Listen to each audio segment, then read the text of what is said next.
Hello, my name is Tamara Goldbogen, and I am with the Arts Learning Collaborative, where we support high-quality arts learning experiences at Weber State University and across the state of Utah. In this video, Erin Roundy is going to walk you through some easy steps for completing a visual arts project. You can check out our website at weber.edu/artslearning, where you can find more videos like these and other resources to help you bring the arts into your classroom. Please feel free to share this with your friends and colleagues. Welcome. Our lesson today is titled Faux Stained Glass Art. The objective of this lesson is to use non-traditional materials to create a faux stained glass panel, with the final product being something like this: a faux stained glass Utah bird design. You will need the following to complete this project: a 15-inch diameter plexiglass circle, a large sheet of drawing paper big enough for your plexiglass circle to fit on, pencil and eraser, black Sharpie, some kind of coloring material. I will be using colored pencils, liquid leading, an assortment of gallery glass colored paints, toothpicks and Q-tips, baby wipes, paper towels, tape, and photo references of a bird of your choice that is found in one of Utah's 3 main habitats. Be sure to check out the description below for a full list of materials. Before we get started, let's go over the important vocabulary words that you need to know: faux, scale, stained glass, and template. Faux means fake. We will be making a faux stained glass panel, which means we'll be making our design without using glass, but giving the effect of real stained glass. Scale is the size of one object in relation to other objects. In our project, we'll be comparing the size of our bird design with the size of the plexiglass circle that we will be using to draw and paint our design. Stained glass consists of pieces of glass of different colors which are fitted together to make decorative windows or other objects. We will not be using individual pieces of colored glass, and instead we will be using special paints to create the impression of real stained glass. Template is a pattern to use as a guide. It helps us know what we are going to be drawing, and it will give us an example of what our final project will look like. Let's get started. You'll need to take a large sheet of drawing paper. I'm using an 18 by 24, a plexiglass circle, and a black Sharpie. You need to remove the protective plastic from the plexiglass, which is on the front and the back, before you start working. I have already removed the plastic from this piece. You want to do your best to limit touching the plexiglass, so holding it on its side is the best way to do it, to eliminate getting dirt and fingerprints on the surface of the plexiglass. You'll notice that there are 4 holes drilled into the plexi circle. These holes are there to help us to connect the circles together to create a curtain that will hang in front of large windows. It's very important that you orient the plexi circle on your paper so that 2 of the drilled holes are up at the top of your drawing paper and the other 2 drilled holes are down at the bottom of your paper. Holding the plexi in place, trace the circle with the black Sharpie as well as marking the 4 drilled holes.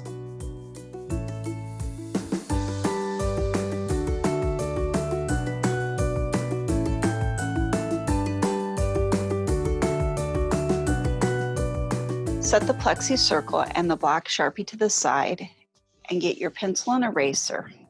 First, you're going to need to draw a smaller circle within the large circle to give yourself about a 1-inch border from the edge all the way around. I'm going to do this in Sharpie so that you're able to see it a lot better. You don't need to be 100% exact on your width of 1 inch, but roughly keep it about that.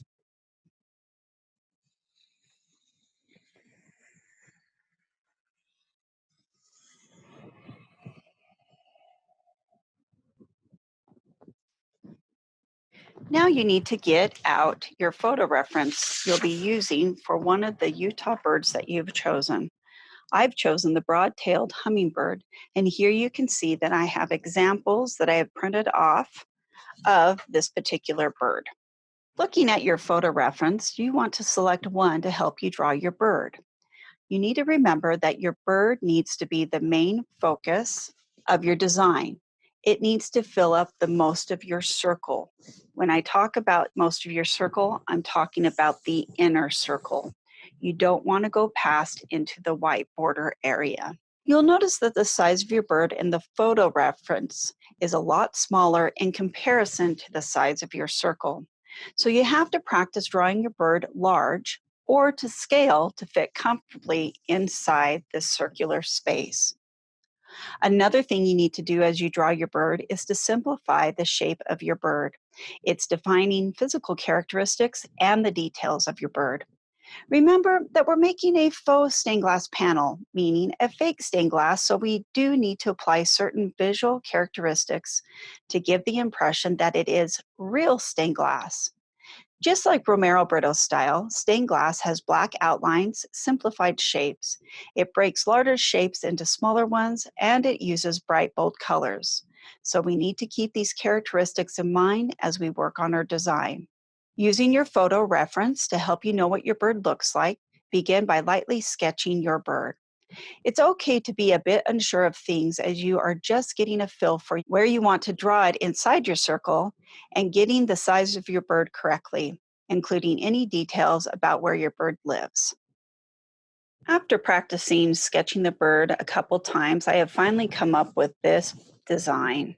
I use photo references to come up with it by looking at two photos in particular. This one, where the bird is in flight, as you can see right here.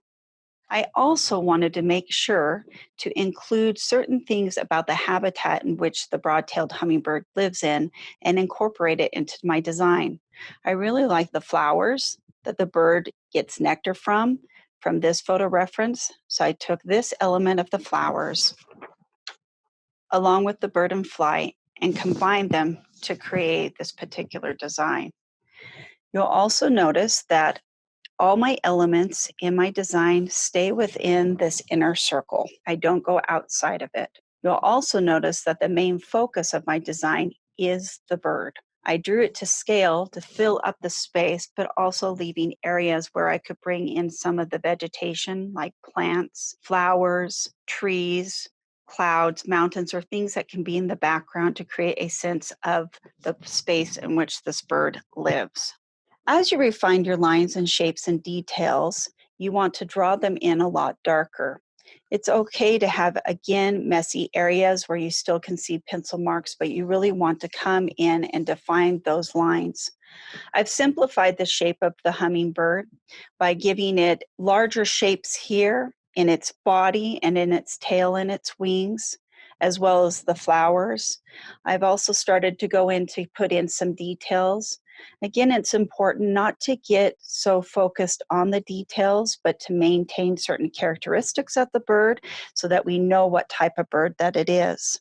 When you're happy with your bird design, now you need to take your black Sharpie and trace all of your final lines. Here you can see that I have outlined all my final lines in black Sharpie. As I'm looking at my design, though, I feel like I need to do a little bit more. I want to remind you about Romero Brito's style, where he takes large shapes and then he breaks them into smaller ones, similar to stained glass. Here's an example of a rose window. Again, we see these larger shapes that are then broken into smaller shapes. Here's an example of a stained glass piece, not from that rose window, but again, so you can see larger shapes broken into smaller shapes. And so in looking at my bird design, I feel like I need to add a little more smaller shapes to my bigger shapes, particularly knowing what we're going to be doing in the end with the paint. It's a lot easier with the paint we're going to be using if you can work in smaller shapes rather than very large ones. And so I'm looking at mine.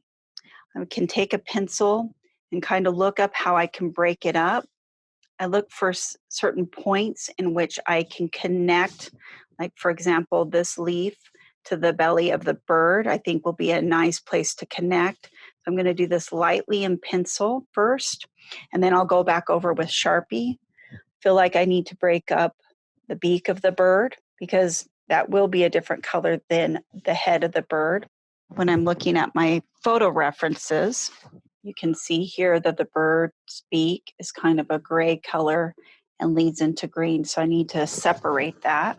I'm also noticing, as I look at my photo reference, that the top of the bird's head is green, but not always the same green color. So maybe I'll come in here and kind of break up the head of the bird as well. Again, going back and trying to break up the background. So I'm going to draw a line here, one here, and then looking again at my photo references, I noticed that on the bird's body, it does have a white front, but down here in this area, the bird has different colors of greens and browns. So I'm going to break this up so that I can fill in smaller spaces with different colors. Again, I'm lightly doing these in pencil, and once I'm done, I can take my black Sharpie and I can come and trace them.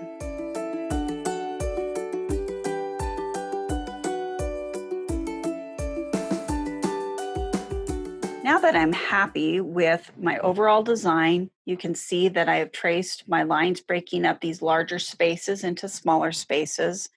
I want to tell you why we outline in black Sharpie. It's because it's a visual to how thick the leading lines will be.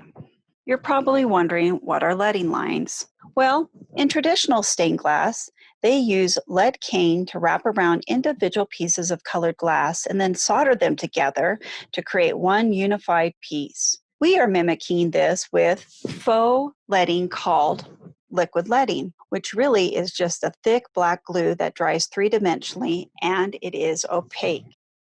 You can see by this example, these are leading lines that I have traced with liquid leading. They are raised above the surface and create the illusion of that black outline or that leading cane that they use in traditional stained glass. Now that we've finished tracing our template, we'll move on to the liquid leading part of the project in the next video.